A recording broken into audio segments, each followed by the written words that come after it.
Après avoir été jugée dans l'affaire des assistants parlementaires des eurodéputés du Front National, Marine Le Pen pourrait bien perdre l'une de ses fonctions et donc voir son salaire revu à la baisse. L'année 2025 continue sur une mauvaise note pour Marine Le Pen.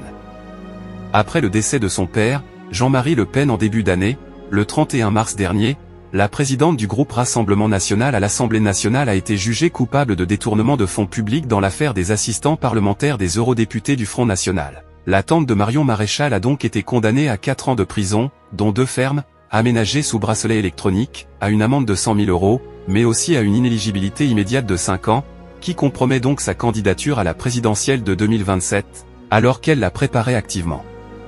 Mais les ennuis sont loin d'être finis puisque, ce jeudi 10 avril, la préfecture du Pas-de-Calais a annoncé finaliser la procédure afin de déchoir la politicienne de 56 ans de son mandat de conseillère départementale. Une fonction en moins qui pourrait jouer sur le salaire de Marine Le Pen comme le révèle le magazine hebdomadaire Challenge.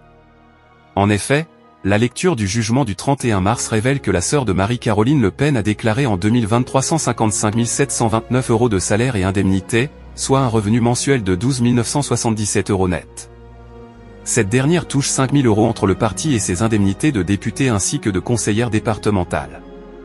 Toutefois, si la politicienne ne conserve pas son dernier mandat, elle perdra au moins 2 000 € par mois. Affaire à suivre. Marine Le Pen condamnée, ce message de Marion Maréchal en dit long sur leur relation. Après sa condamnation, Marine Le Pen a réuni, au siège du RN, ses proches collaborateurs, mais une personnalité manquait à l'appel, Marion Maréchal. Toutefois, la nièce la politicienne, a compensé son absence avec un SMS lourd de sens, selon Le Point. Malgré des liens distendus, la jeune femme lui a fait savoir qu'elle était prête à l'aider en lui écrivant simplement « Je suis à ta disposition, tu m'envoies où tu veux ». Invitée sur le plateau de Bonjour, la matinale de TF1, le 1er avril, la fille de Yann Le Pen a notamment défendu sa tante malgré leur désaccord passé. « J'ai eu Marine Le Pen au téléphone, je lui ai fait part de tout mon soutien, je lui ai dit que je serais évidemment à ses côtés.